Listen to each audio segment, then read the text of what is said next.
네, 가이스트 차수찬 교수입니다. 과분한 소개 말씀 감사드립니다. 오늘은 바이오 헬스 산업에 대해서 말씀드리겠습니다. 이 산업 자체가 매우 중요한 분야고 또 앞으로 우리가 우리나라를 위해서도 굉장히 주목해야 될 산업인데 시간 제약이 있기 때문에 제가 어떤 강론에 들어가지 못하고 바이오 산업이 왜 중요한가, 또 어떤 특성이 있는가를 중심으로 말씀드리고, 또 개별적으로 어떤 주제를 좀 한번 어떤 주제들이 있다 정도 이야기하고, 거기서 여러분들이 또 특정한 어떤 부분에 대해서 관심이 있다 그러면 제가 좀 부연 설명을 드리는 형태로 강의를 진행해야 할 것 같습니다. 그래서 바이오헬스 산업이 왜 중요한가를 말씀드리자면은 세상이 어떻게 가고 있는가를 알아야 되겠죠. 전 세계는 어떻게 가고 있고 우리나라는 또 어떤 위치에 있고, 그렇기 때문에 또 바이오헬스 산업은 어떤 위상을 가지고 있는가, 이런 좀 순서로 말씀을 드리도록 하겠습니다. 지금 세상의 변화의 추세를 우리가 좀 두어 가지 이야기한다면 뭐가 있겠습니까? 가장 지금 일어나고 있는 변화 중에서 가장 큰 변화, 두어 가지 이야기한다면 뭐가 있을까요?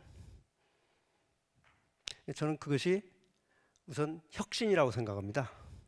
혁신이라는 게 뭡니까? 여러분들이 막연히 혁신은 바꾸는 거다, 새로운 거를 갖다가 추구하는 거다, 이렇게 생각하시기 쉽죠. 여기서 말하는 혁신이라는 것은 기술 혁신을 이야기하는 겁니다. 그럼 기술 혁신이라는 것은 무엇이냐? 경제는 어떤 경제 요소들을 결합해 가지고 생산을 하잖아요. 그래서 경제 요소에는 뭐가 있죠? 자본이 있고 노동이 있고 토지가 있죠. 토지는 생산되는 게 아니죠. 그래서 결국 생산 활동에 투입되는 것은 노동과 자본이겠죠. 그래서 어떤 생산물이 나오는 건데, 얼마의 자본과 노동을 투입하면은 얼마의 생산물이 나온다는 관계가 있지 않겠습니까?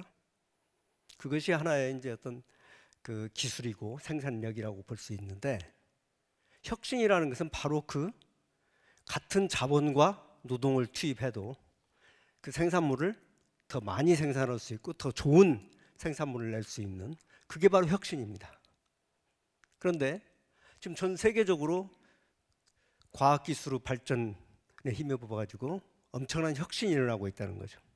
그건 굉장한 축복이지만, 또 이따가 말씀드리겠습니다만, 또 이것이 너무나 급격히 일어나고 있기 때문에 여러 가지 지금 우리가 추스려야 될 일들이 많이 생기죠.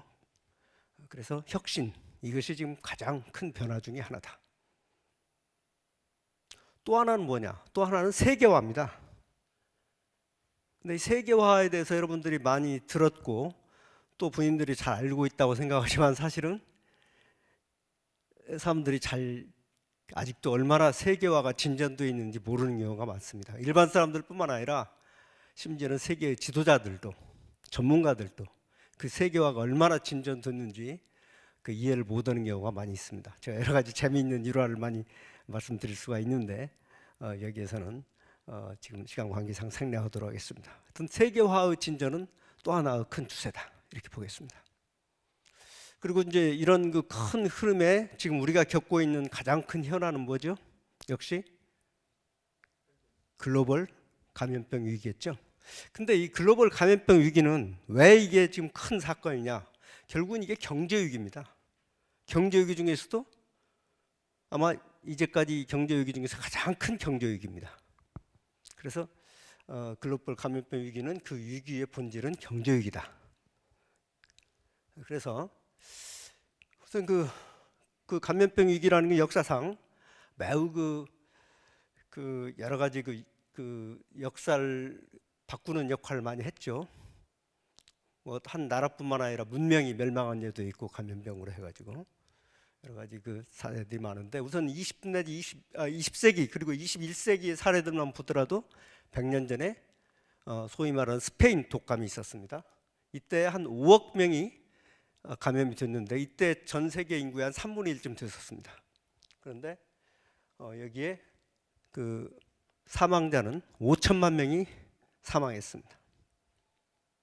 그리고 1957년에 감염병 사태는 아시아 독감이라고 그러는데 이때는 한 110만 명 정도가 사망했고, 그다음에 또 그 10년 뒤에 감염병 사태는 이제 미국에 시작됐는데 이때도 한 100만 명 정도가 사망했습니다. 그리고 우리가 지금 겪고 있는 2019년에 시작된 감염병 사태는 바로 중국에서 발발했는데 현재까지 약 270만 명이 사망했습니다. 그래서 이거는 이제 100만 명당 그 사망자 수를 말하는데 제일 지금 그 100만 명당 사망자 수가 제일 많은 나라는 미국이죠. 미국이 이번에 가장 그 큰 피해를 보고 있습니다. 그래서 중간에 있는 것은 이제 전 세계, 그리고 한국은 거의 바닥으로 되어 있죠. 그건 뭐라고 이야기해야 되죠? 저것은 한국이 그만큼 방역을 상대적으로 잘했다, 매우 잘했다, 뭐 그런 이야기가 되겠죠. 제가 경제위기라고 말씀드렸습니다. 그래서 그 지금 성장률을 보면 작년에 지금 마이너스 성장을 했습니다. 여기 보시면은 1분기에는 그래도 그 플러스 성장을 했는데 2, 3, 4분기에는 마이너스 성장을 했죠. 미국은 1분기에 거의 제로 성장을 했는데 우리나라보다는 훨씬 그 마이너스 성장, 그 마이너스 성장이 컸죠. 유럽은 훨씬 더 그 성장률이 낮았고, 다시 말하면 마이너스 성장이 컸죠.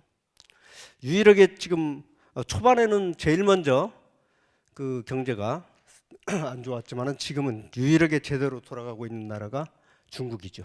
중국은 이제 거의 회복을 했고, 그래서 이 위기를 해결한다는 건 뭡니까? 우선 근본적인 해결은 딱 한 가지죠. 그것은 백신과 치료제의 개발과 보급입니다. 근데 이미 백신은 개발이 됐죠. 이 백신의 개발은 참 어떻게 보면 우리가 기대를 하지 못했던 겁니다. 대부분의 이런 백신은 개발하는데 최소 몇 년이 걸리고 또 개발이 안 되는 수도 있고, 그런데 이번에는 아주 1년도 안 돼가지고 백신이 개발됐습니다. 그것은 그 과학기술의 힘도 있지만은 여기에는 엄청난 자원이 그 투여가 됐습니다. 그러니까 그동안 어떻게 보면은 그 백신들이 개발 안 된 이유는 우리가 능력이 모자라서보다는 의지가 없었다, 이런 해석도 가능하겠습니다. 그래서 근본적 해결은 백신과 치료제, 치료라고 그랬는데 치료제를 말하는 겁니다. 치료제, 근본적인 해결인데 그러나 이제 근본적인 해결이 있기까지는 우리가 어떻게든지 어떤 상황 관리를 해야 되고 또 그 손실을 줄여야 되는데, 이것에서 이제 우리가 방역을 해야 되고 또 여러 가지 경제 정책적인 조치들 해야 되겠죠.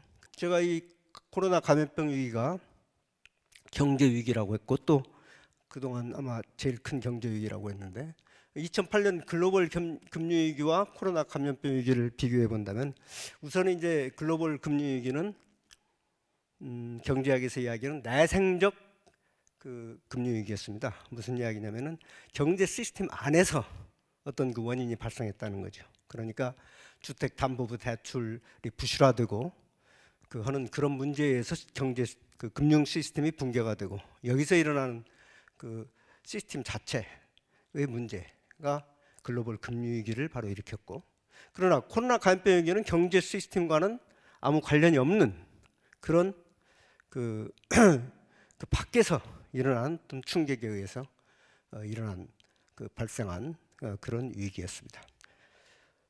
지금 2009년과 2020년을 비교해 보면 가운데에 있는 게 지금 그 글로벌 그 총 생산의 증가율입니다. 글로벌 GDP 성장률 증가 보면은 가운데 있는 거 보면 2009년에는 약 마이너스 0.1% 성장했어요. 마이너스 성장이었지만은 거의 제로 성장이었고, 근데 2020년에 그 팬데믹에 의한 경제 위기는 마이너스 4.4% 세계 성장률이. 그리고 2009년에는 보면은 아래에 있는 거 마이너스 3.3이 이것이 선진국이고 위에 있는 2.8 이것이 그 신흥국들입니다. 신흥국들은 그때 플러스 성장을 했다는 거죠. 그러나 지금 2020년에는 신흥국들도 마이너스 3.3%, 선진국들은 더 피해가 많아서 마이너스 5.8%. 그래서 2020년의 경제위기가 훨씬 큰 경제위기였다. 지금 우리가 겪고 있는 경제위기가 훨씬 큰 경제위기라는 걸 말씀드리고자 하는 것입니다. 제가 오늘 그 바이오헬스에 대한 이야기를 좀 하기 전에 일단 위기 그 상황과 또 그 변화에 대해서 말씀드렸는데, 한 가지 재미있는 주제는 그러면 이 위기가 겪고 난 뒤에는 어떻게 달라질 것이냐. 다시 말하면 제가 우리 지금 세계적으로 일어나고 있는 변화 중에 가장 그 큰 추세는 혁신과 세계화라고 했는데, 과연 그 혁신과 세계화는 그대로 진전될 것인가 라든가, 또 어떤 그 위기 뒤에는 또 뭐가 달라질 것인가, 뭐 이런 질문을 던져볼 수 있습니다. 이 굉장히 재미있는 주제인데 좀 결론만 말씀드리자면은 그동안의 그 혁신과 세계화에 따른 문제점들이 많았습니다. 그것이 다 좋은 거지만, 다시 말하면 우리 그 경제를 갖다가 생산을 증가시키고 또 경제 여러 가지 생활의 질을 높이고 하는 그 좋은 점이 많았음에도 불구하고 문제점도 많았죠. 가장 큰 문제점은 뭐죠? 혁신과 세계화의 가장 큰 문제점은 양극화죠.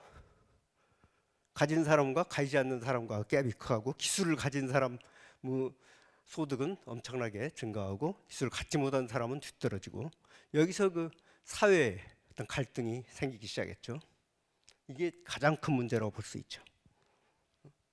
그리고 이제 또 하나 문제는, 지금 우리가 이것은 어떻게 보면 기후 변화, 그러면 이건 외생적인 게 아니냐라고 경제하고는 관계없는 거라고 생각할 수 있지만 사실은 그렇지 않습니다. 지금 대부분의 과학자들이 이야기하고 있는 것은 기후 변화 자체가 바로 이런 경제의 성장과 확대, 다시 말하면 그 인재라는 것이죠.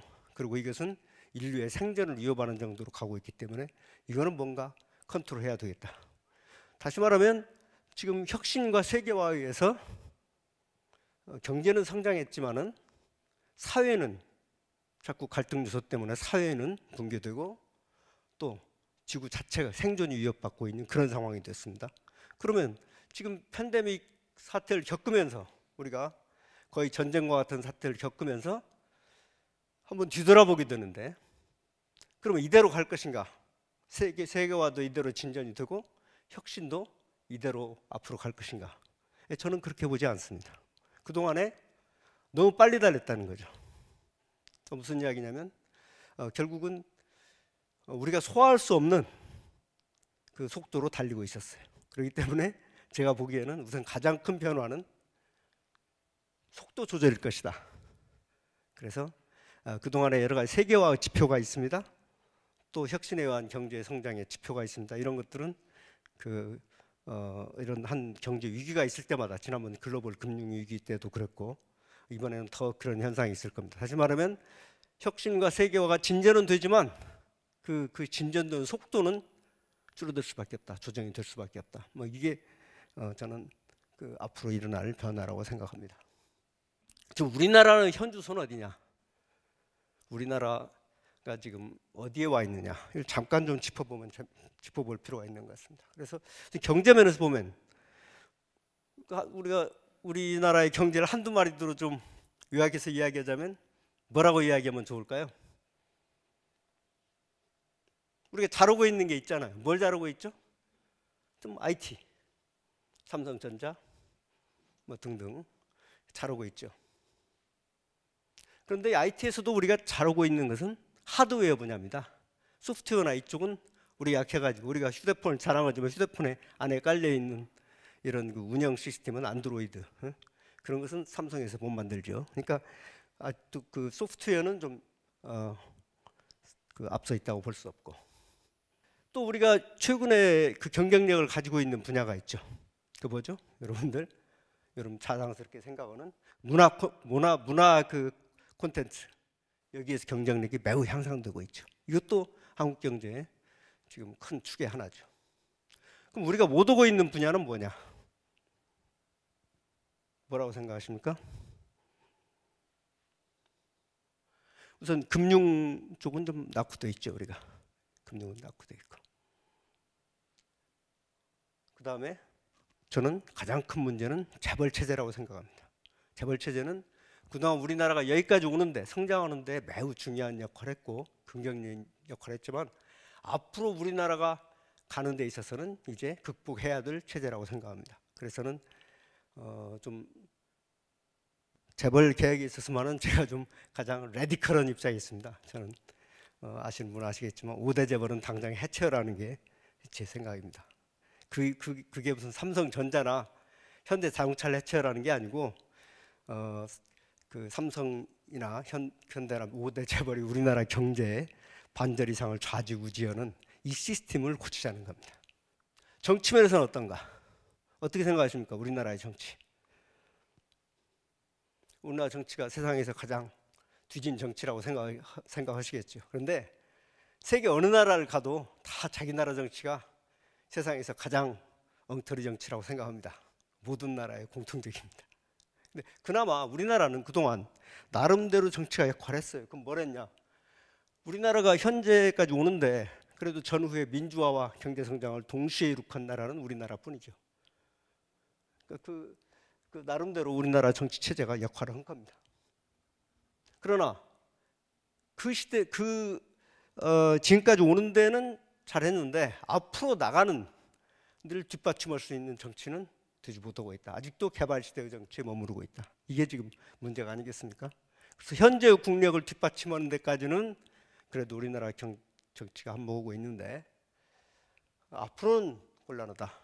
우리나라 정치가 뭔가 미래를 제대로 지금 짚고 전략을 세우고는 그런 정당도 없고 그런 정치 세력도 없다는 것이 문제겠습니다. 그래서 정치 분야 인재역부가 과제다. 이거 무슨 이야기냐면, 다들 저 사람 정치 좀 했으면 좋겠다. 한 사람들은 다 빠지고 어떻게 저런 사람들이 정치하나 하는 사람들만 정치하는 이런 좀 역선택, 이런 게 개선이 되어야 정말로 그 정치가 정치 분야에도 좀 좋은 사람들이 많이 진출해가지고 정치를 바꿔야 되겠다 하는 것이 이제 중요한 과제라고 생각합니다. 지금 우리나라가 이대로 간다면은 우리가 지금 상당히 여러 가지 상대적으로 다른 나라들에 비해서 여러 가지 위기 극복이라든가 또 경제 성장이라든가 혁신이라든가 이런 여러 가지 면에서 우리 잘 하고 있기 때문에 상당히 자랑스럽게 생각하고 있는데, 이대로 간다면은 저는 우리나라가 일본처럼 되지 않을까 하는 좀 그런 우려를 가지고 있습니다. 그래서 일본형 침체로 가지 않을까, 뭔가 우리나라가 어떤 쇄신의 계기를 맞고 정치 체제가 변화되지 않으면, 일본도 결국은 저렇게 뒤지게 된 가장 큰 이유는 바로 그 정치 체제가 미래를 지향하는 정치 체제, 미래를 지향하는 정치인들이 없었기 때문이라고 생각합니다. 그런데 정치뿐만 아니라 모든 분야가 그래요. 정치, 경제, 문화, 사회, 뭐 모든 분야, 어떤 분야인지 한번 이야기해 보십시오. 그래서 리더십이 좀 부족하다. 리더십이라는 건 비전을 가지고 책임 의식을 가진 그런 리더십 분야. 그래서 우리나라가 어떻게 가야 되느냐? 이제 현재 가고 있는 방향대로 간다면은 우리가 한때는 우리가 굉장히 우리나라에 대해서 굉장히 비관적인 생각을 갖고 있을 때가 많이 있었고, 또 지금은 어떻게 보면 지나치게 낙관적인 생각을 갖고 있는데, 저는 약간 우려를 하고 있고 이대로 가면 안 된다. 그래서 좀 세 가지 제가 우리나라가 나가야 될 방향, 미래 전략이라고 할까요? 하나의 나가는 데서 철학이라고 할까요? 그걸 좀 한번 이야기를 해보려고 합니다. 첫째 전략은 뭐냐? 우선 요소 투입에서 혁신으로 가야 된다. 아까 혁신이라는 걸 제가 정의했지 않습니까? 자본이나 노동을 많이 투입해서 성장하는 거, 그런 성장이 아니고 이제는 같은 자본과 같은 노동을 투입해도 더 많이 성장할 수 있는 건 결국 혁신을 할 수밖에 없다. 우리나라가 앞으로 살아나는 것은. 이 말을 좀 쉬운 말로 하면 뭐가 될까요? 저는 이렇게 생각합니다. 이 말은 열심히 일하는 것보다 침착하게 생각하라. 이게 지금 우리의 과제라고 생각합니다. 우리는 지금 열심히 일하고 땀 흘려서 일하고 하는 것은 다 잘하는데 지금은 그럴 때가 아니고 좀 생각하고 제대로 된 방향을 잡고 제대로 된 방법을 찾고 이제 손과 발을 열심히 움직이는 것보다 머리를 써야 되는 그게 지금 앞으로의 과제가 아닌가 생각합니다. 그 다음에 두 번째 전략은 뭐냐? 추격의 선도로. 이런 말 여러분들 많이 들어봤죠? 여러분들 많이 들어보셨는데 이게 무슨 뜻입니까? 추격의 선도로라는 게. 추격은 열심히 해서 남을 따라잡는 거죠. 선도라는 것은 남 앞에서 남을 이끌어가는 거죠. 그 본질적인 차이는 뭘까요? 우리가 말은 많이 들었는데 이 말을 역시 중학교 다니는 우리 조카들한테 이야기를 해준다면 뭐라고 이야기를 해요? 추격의 선도로 그렇게 생각을 바꿔라. 그 말 좀 쉽게 이야기하려면 뭐라고 이야기를 하면 좋을까요? 저는 이렇게 생각합니다. 자기 이익만 생각하지 말고 남을 배려하라. 남을 따라갈 때에는, 쫓아갈 때에는 자기 이익만 생각해 둡니다. 열심히. 그러나 이제 앞서갈 때에는 남을 배려해야 됩니다. 지도자는 남을 배려하는 사람이 지도자입니다. 근데 우리나라의 지도자들이 세계 무대에 나가서 이렇게 활동하는 걸 보면은 항상 자기소개 매몰되어 있어요. 제가 다보스 경제 포럼도 뭐 대통령 특사로 간 적도 있고, 그런데 보면은 전 세계 사람들이 나와 세계적인 이슈를 다룰 때 우리나라 대표들은 와서 항상 우리 이야기만 해요. 우리 북핵 이슈, 우리 남북한 이슈, 우리나라 경제 이야기만 해요. 그러니까 아직도 리더로서의, 우리가 지금 현재 와 있는 위치에 비해서 리더로서의 그런 마인드가 안 돼 있다는 거죠. 그래서 미국 같은 데를 보면은 그동안 리더로서 역할을 많이 했죠. 전 세계에 나가서 여러 가지 분쟁 지역에 나가서 많이 희생되기도 했고, 또 여러 가지 세계 무역을 증진시키기 위해서 미국이 희생한 측면도 있고, 그런데 우리가 도저히 이제는 우리도 못하겠다 해가지고 나온 게 누굽니까? 트럼프죠. 미국 우선주의. 그래서 트럼프의 미국 우선주의 때문에 미국의 리더십은 급격히 실추가 됐죠. 그래서 이제는 뭔가 하나의 초강대국의 축에 의해서 움직이는 게 아니고 이제 새로운 리더십을 차지해야 되는 그런 상황이 왔습니다. 최근에는 한국의 리더십을, 한국이 과연 리더십이 있는 나라인가 이렇게 찾아보지만 아직까지 그건 보이지 않죠. 한국이 뭔가 역량은 있는 것 같은데 지금 부족한 것은 리더십이라는 거죠. 세 번째 전략, 공학에서 과학으로 그랬습니다. 공학에서 과학으로. 무슨 이야기냐? 이게 우리나라가 그동안 경제 발전 해왔던 건 주로 IT나 기계나 이런 것으로 발전해 왔고, 오늘 이야기하는 주제는 뭐죠? 바이오 헬스죠. 바이오 산업은 본질적으로 제가 이따 조금 더 부연 설명드리겠습니다만은 본질적으로 과학 기반이죠. IT는 공학 기반이고. 그러니까 IT에서 바이오로 가야 된다는 뜻이냐? 역시 제가 중학교 조카 이야기를 다시 하겠습니다. 중학교 다니는 조카한테 이 이야기를 하려면 뭐라고 하면 좋겠습니까? 이 전략에 대해서. 앞으로 너희들은 이렇게 살아라. 우리는 이렇게 살았지만 너희들은 어떻게 살아라. 이것도 좀 어려운 이야기인데, 눈에 보이는 것보다 보이지 않는 것을 구하라. 좀 중학생한테 더 어려운 이야기일 수 있겠구만요. 조금 더 대학생쯤 돼야 할 수 있는 이야기 같은데, 이것이 과제라고 생각합니다. 그러니까 공학은 눈에 보이는 거죠. 근데 사이언스는 눈에 보이지 않는 걸 추구하는 겁니다.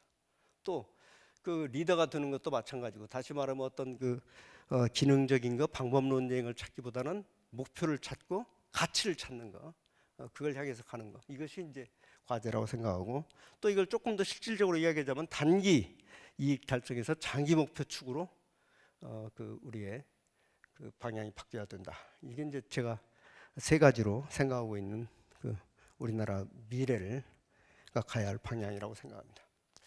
그래서 오늘 바이오헬스 산업에 대해서 이제 말씀드리고자 하는데, 지금까지 말씀드린 걸 좀 백그라운드로 해가지고 바이오헬스 산업은 일단 싸고 좋은 의료를 위해서 필요하죠. 지금 전 세계는 고령화되어 있고 우리가 또 지금 감염병 위기 사태를 겪고 있고 의료가 중요하다는 것은 여러분들 뭐 이야기하지 않아도 다 알고 계시는 거고, 그러나 그 의료를 또 싸게 공급할 수가 있어야죠. 그래서 많은 사람이 싼 의료를 혜택을 받을 수 있는 것 때문에 필요한데, 산업적인 면에서 경제적인 면에서 본다면은 사실 이쪽 분야는 전자 자동차보다 더 큰 시장입니다. 전 세계적으로 지금 그 지출을 볼 것 같으면 지금 그 WHO 그 세계 보건기구의 홈페이지에 가면 제일 위에 뭐라고 나오냐면은 전 세계 지출의 10분의 1이 바이오헬스 지출입니다. 이렇게 나와요. 그게 사실입니다. 선진국은 그보다 훨씬 높죠. 우리나라도 10% 가까이 지금 되고 있습니다. 앞으로 이게 늘어날 겁니다. 그 이유는 우선 인구 고령화, 그리고 지금 감염병 사태 이런 거라고 볼 수 있겠죠. 그렇기 때문에 단지 전자 자동차보다 큰 시장일 뿐만 아니라 이 시장은 지금 지속 가능한 시장이다 이거죠. 수요가 있는 시장이다. 그 전에 우리가 그 현 정부 이전에 역대 정부들에서 어떤 야심찬 새로운 방향을 추진했던 적이 있습니다. 그런데 가령 우리가 나노가 앞으로 중요하다 한 적도 있었고, 그린 경제가 올 것이라고 이야기한 적도 있고 그랬는데, 사실 나노나 이런 것들은 어떤 특정한 테크놀로지, 특정한 기술에 의존하는 그런 산업이었고, 또 그린 이것도 어떤 시장의 어떤 테스트를 거친 것이라기보다는 하나의 이상적인 어떤 그런 방향이었는데, 그와는 달리 이 바이오헬스 시장이라는 것은 이거는 시장이 수요에 의해서, 수요가 분명히 있고 또 앞으로 커가는 시장이기 때문에 그것은 기술이나 이런 것들이 따라갈 수밖에 없는, 다시 말하면 지속 가능한 산업이라는 거, 이것이 이제 다른 점이죠. 우리나라의 보면 바이오헬스 산업도 상당히 지금 발전하고 있죠. 그래서 지금 계속 한 연 10% 정도 성장하고 있었는데, 작년에는 엄청나게 한 50% 정도 성장했죠. 여기에는 뭐 여러 가지 방역 관련 여러 가지 성공적인 어떤 제품들이 있었죠.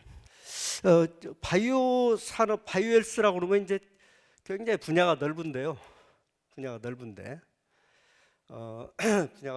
이제 제가 그 동안에 좀 많이 집중했던 분야는 신약 산업, 그 다음에 의료기기 산업, 그 다음에 과학기술 기반의 의료 서비스, 좀 세 분야라고 볼 수 있습니다. 근데 이 중에서 이제 가장 중요한 부분은 신약 산업입니다. 신약 산업은 이제 바이오헬스 산업의 꽃이라고 볼 수 있습니다. 그런데 신약 산업이야말로 또 가장 어려운 산업입니다. 우리로서는 굉장히 하기 힘든 산업이고 여건도 지금도 갖춰지지 않은 산업입니다. 근데 그럼에도 불구하고 우리가 꼭 가야 될 산업이고, 그래서 오늘 바이오헬스에 대해서 말씀드릴 때 신약 산업이 중심에 있다는 걸 이걸 좀 말씀드리고 싶고, 그래서 미래 먹거리로서 준비해야 된다, 그런 말씀을 드리겠습니다. 우리가 준비는 안 돼 있지만은 여러 가지 아직도 역량을 갖추지 못했지만 앞으로 나가야 될 산업, 신약 산업이 되겠습니다. 그런데 이 바이오헬스 산업은 특성이 매우 다릅니다. 특히 이제 그 중에서 금방 바이오헬스의 꽃이라고 신약 산업을 가지고 이야기한다면은 한번 정보통신 산업하고 뭐가 다르냐? 매우 다릅니다. 아주 근본적으로 다릅니다. 신약 산업은 과학 기반의 비즈니스입니다. 그러니까 지금 바이오는 주로 생명과학이라든지 의학이라든지 약학이라든지 이런 분야들이 주축이 되지 않습니까? 다 과학입니다. 과학이라는 것은 발명을 하는 게 아니고 발견하는 겁니다.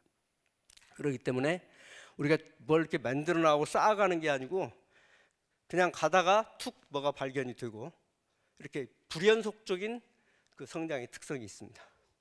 그리고 어느 정도 이렇게 물이 끓으려면은 이렇게 뜨거워진 다음에 끓듯이 그 열량을 그 저장해야 되는 그런 그 기간도 많이 필요하고 시간도 많이 필요하고 돈도 많이 투여돼야 되는 그런 특성이 있습니다. 그래서 이건 매우 느린 산업입니다. 그 신약 한 개를 만드는데 조 단위 한 평균 한 2조 정도가 들어갑니다. 그다음 신약 한 개를 개발하는데 임상 3상까지 끝내서 임상 3상이란 무슨 이야기냐면 신약을 그냥 어떤 요것을 약으로 만들자 후보 물질이 있다고 그래요. 그러면 그걸 갖다가 실험을 해야 됩니다. 어떤 동물에서 한번 실험을 해보고 사람의 실험을 하는데 처음에는 이게 안전한가 실험하고 그 다음에는 효능이 정말 있는가 이걸 과학적인 방법으로 실험하는데 그게 다 끝나는데 그래서 허가를 받는데 한 평균 13.5년이 걸린다고 합니다. 그러니까 10년 이상 걸리고 또 조 단위 이상이 한 개 만드는데 이런 산업이기 때문에 매우 느린 산업입니다. 그다음에 높은 R&D 비용, 금방 제가 신약 한 개 만드는데 들어가는 비용을 이야기했죠. 그다음에 높은 위험 부담을 가지고 있는 정보통신 산업도 물론 뭐 과학이 중요하다고 하지만 이건 본질적으로 공학 기반의 산업이고 이것은 쌓아가는 겁니다. 우리나라가 처음에는 뭐 라디오 조립부터 시작했잖아요.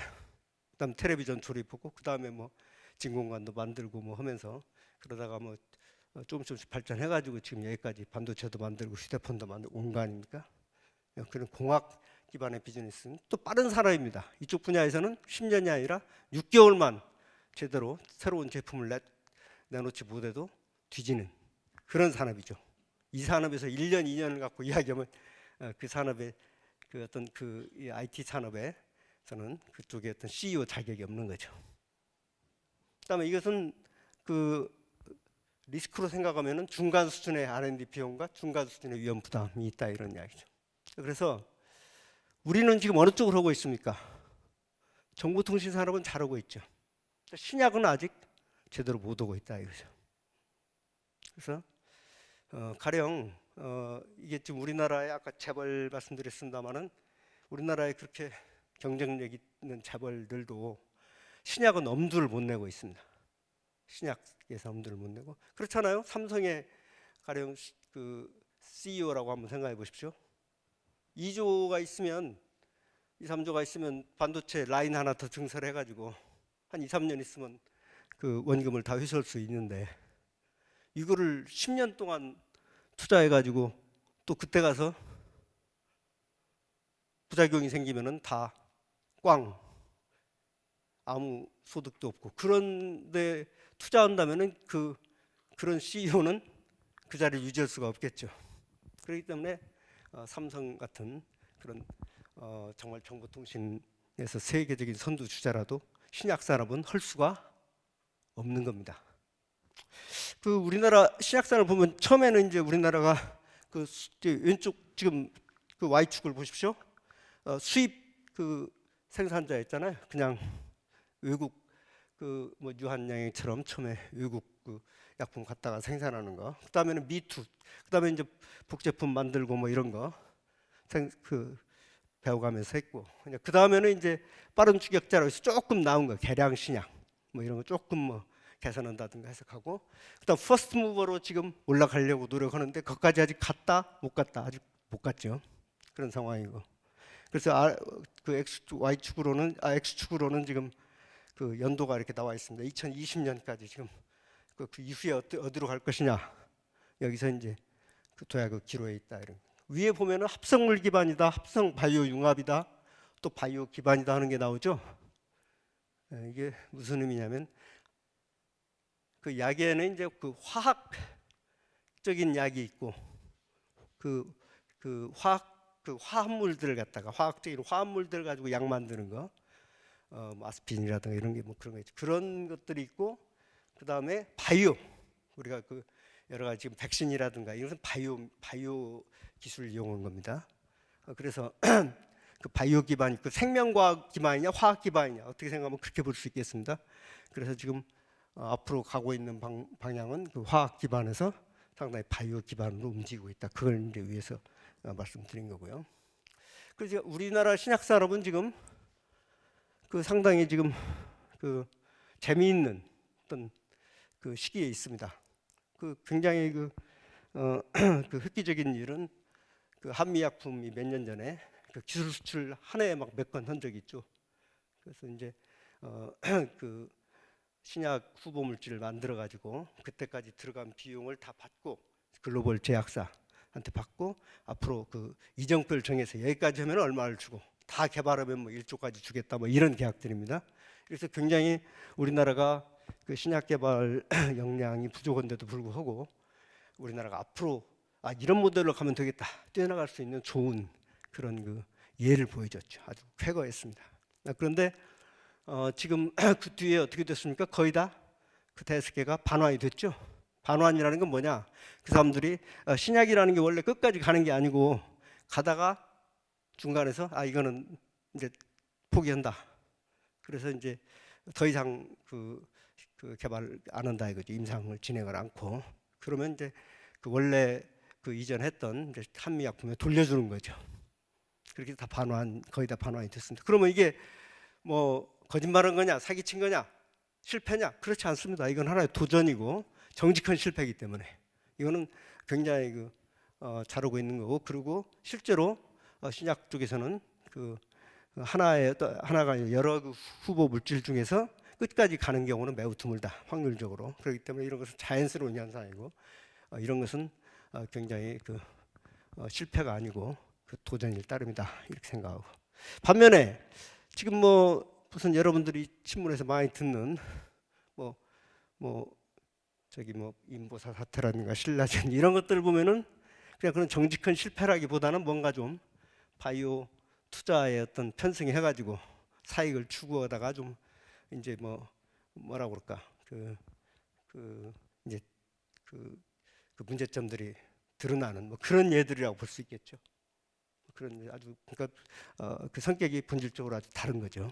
제가 지난 한 7, 8년간 카이스트에서 그 바이오 헬스케어 혁신 정책 센터라는 걸 했습니다. 바이오 산업 전반에 대해서 알 수 있는 책이 있었으면 좋겠다는 생각을 하게 됐어요. 기획을 했는데 그래서 방법은 누구 한 사람이 쓰는 것보다는 여러 전문가들을 모아가지고 한번 이야기를 들어보자.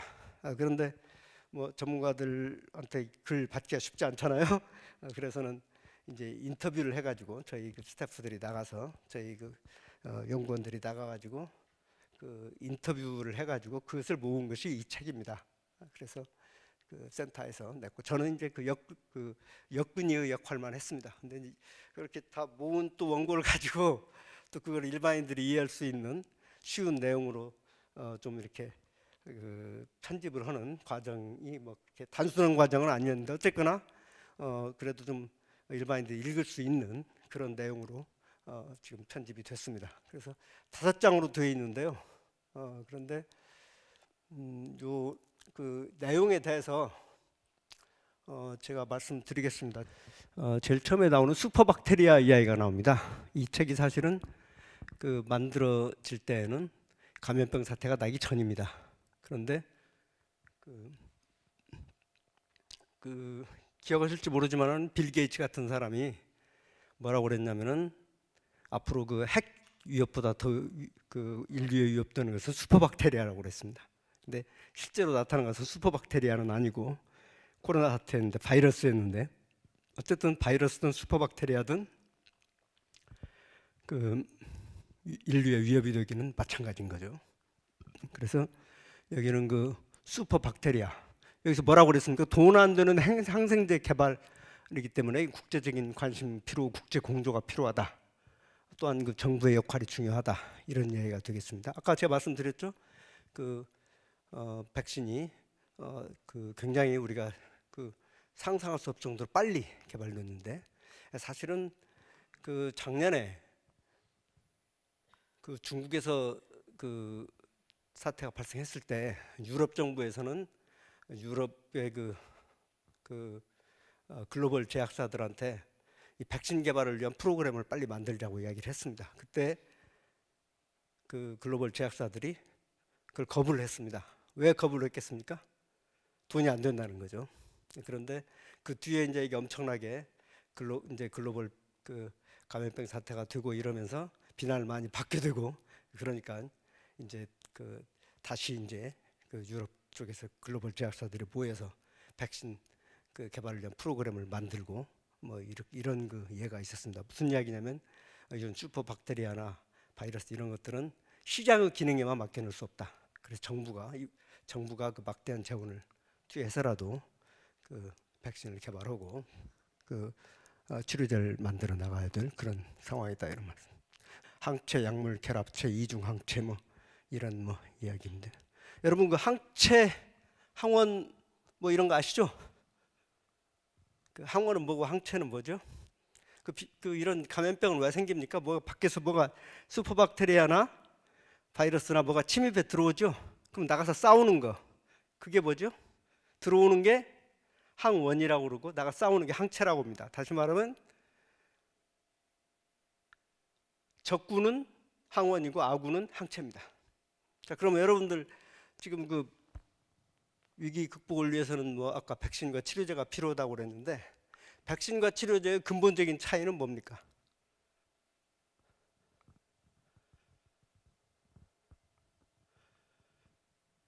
백신은 항원이고 치료제는 항체입니다. 그렇게 생각하시면 되겠습니다. 자, 그래서 이거는 이제 그 항체에 대한 여러 가지 이야기고 좀 테크니컬한 부분이 있긴 한데 마이크로바이옴이라는 것은 무엇이냐?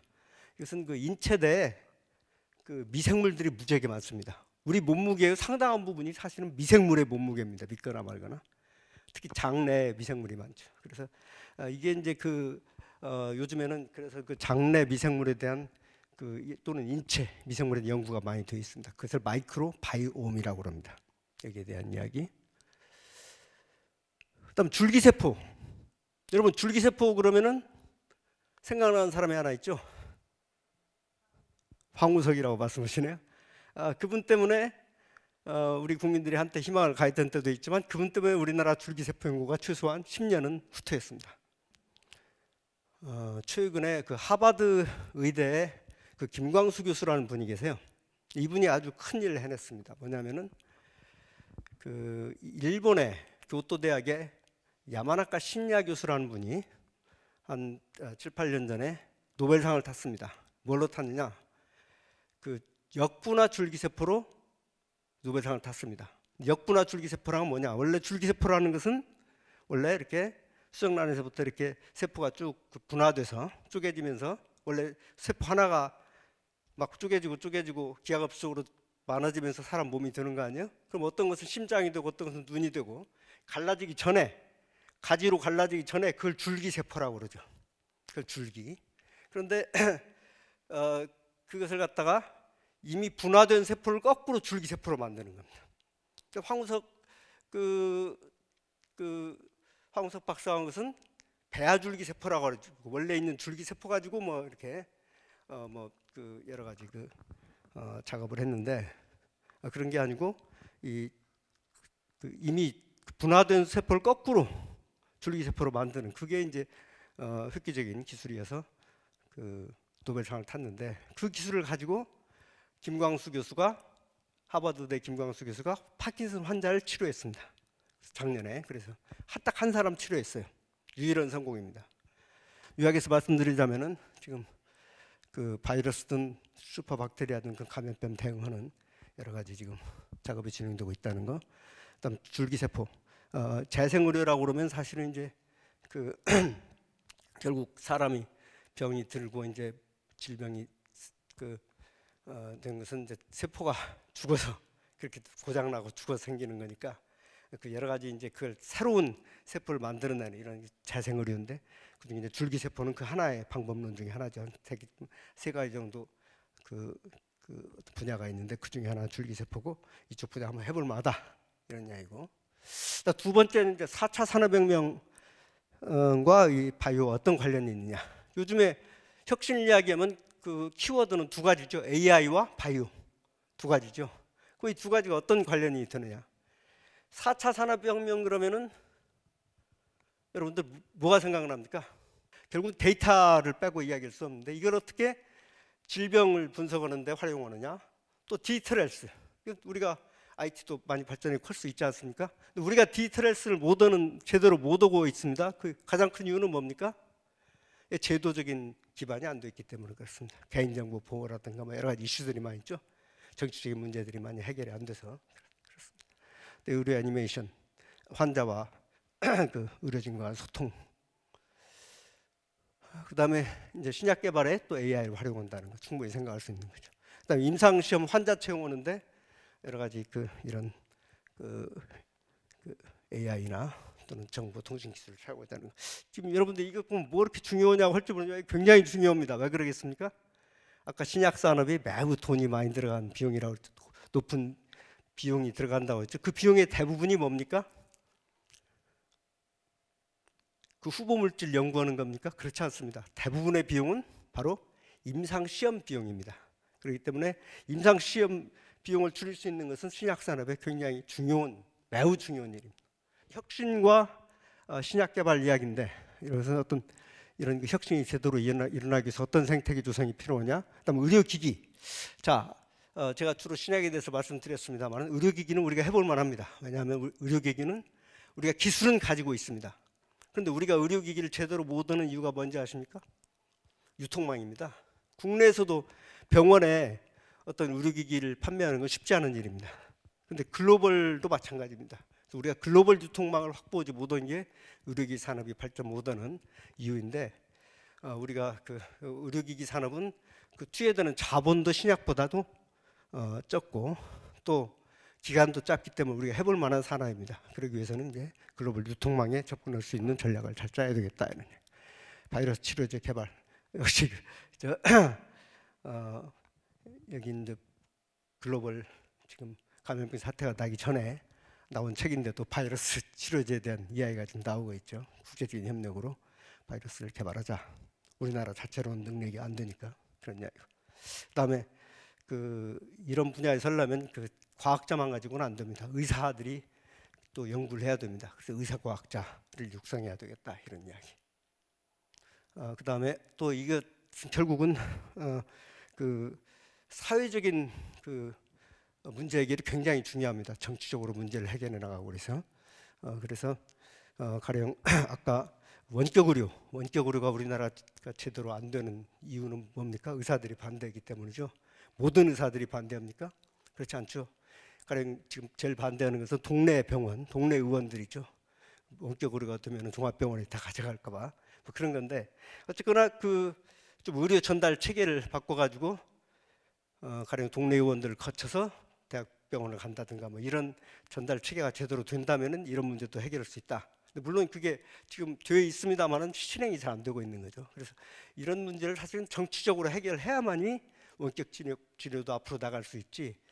정치적으로 해결이 안 되면은 원격 진료도 한 발짝 나갈 수 없다 이런 얘기가 되겠습니다. 혁신 생태계를 만들어 나가는데 신약, 의료기기, 의료 서비스.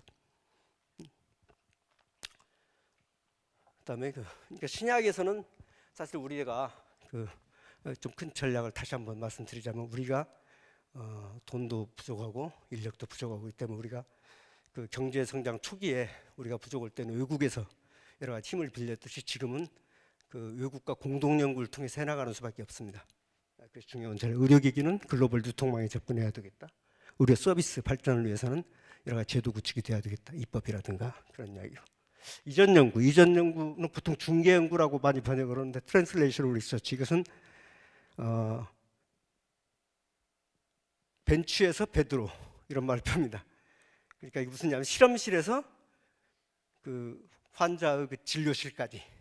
그러니까 이건 과학이 발전해 가지고 그걸 환자 치료에 응용한다 이런 개념이 아니고 환자 치료를 목적으로 해서 과학을 발전시키는 그게 이제 트랜슬레이셔널 리서치라는 거.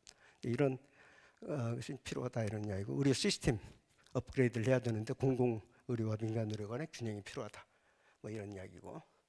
일단 바이오 투자에 대한 이야기는 뭐 이 자체로서 지금 또 상당히 이야기해야 될 게 많기 때문에 대충 넘어가도록 하겠습니다. 플레이어들을 생각한다면 이런 바이오 사업화, 기술 사업화를 돕는 엑셀러레이터도 있고 벤처 캐피탈 돈을 대는 벤처 캐피탈도 있고 또 최근에는 대기업들도 직접 뛰어 들어가지고 여러 가지 전략적으로 뛰어 들어가지고 바이오 분야에서 자본도 대고 또 엑셀러레이터 역할도 하고 엑셀러레이터라는 것은 이제 벤처 회사들을 도와주는 뭐 그런 역할을 하는 거죠. 그런 그 역할을 하고 있습니다. 그래서 대학병원이나 약대나 뭐 이런 데서도 나름대로 이 생태계에서 역할을 하고 있고, 또 정부는 정부대로 또 역할을 하고 있고, 또 뭐 우송이다, 또 대구 경북 뭐 천복단지다 하는 그 클러스터들이 있지 않습니까? 나름대로 역할을 하고 있는데, 현재까지는 우리나라 클러스터는 성공했다, 실패했다. 실패죠.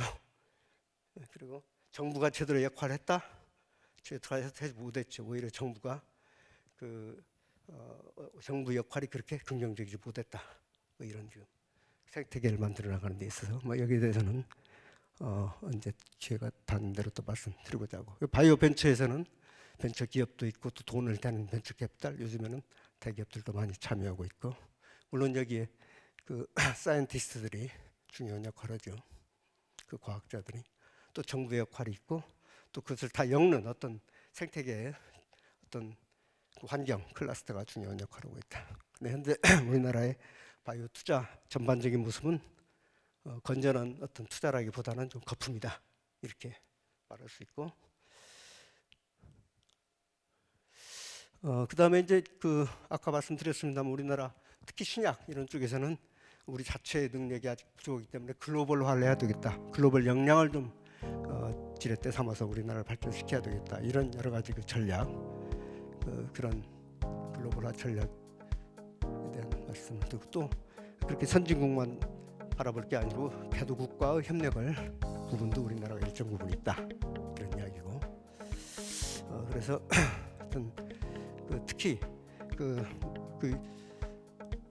보통 대부분의 산업에서 미국이 유럽보다 앞서 있는데, 유럽이 앞선 산업이 두 가지가 있습니다. 중요한 산업 중에서 하나는 자동차 산업이고 하나는 신약 산업입니다. 그래서 대부분 글로벌 제약사들이 유럽에 더 많습니다, 미국보다. 그래서 우리나라 같은 경우 유럽에 가면 그 IMI라고 혁신 신약 이니셔티브라고 그러는 정부와 민간의 협력체가 있습니다. 연구 협력체. 뭐 그런 것들을 갖다가 좀 우리나라와 같이 손잡고 유럽의 그런 어떤 신약 선진국인 유럽의 여러 가지 그런 기술을 갖다가 기술과 노하우를 도입해서 우리나라 신약을 좀 발전시켰으면 하는 것이 제 생각입니다. 우선 강론은 대충 뭐 이 정도 말씀드려야 될 것 같습니다. 그래서 일단 좀 여러분들의 질문에 답하면서 제가 좀 더 부족한 부분을 메꿔 나갔으면 좋겠습니다. 감사합니다.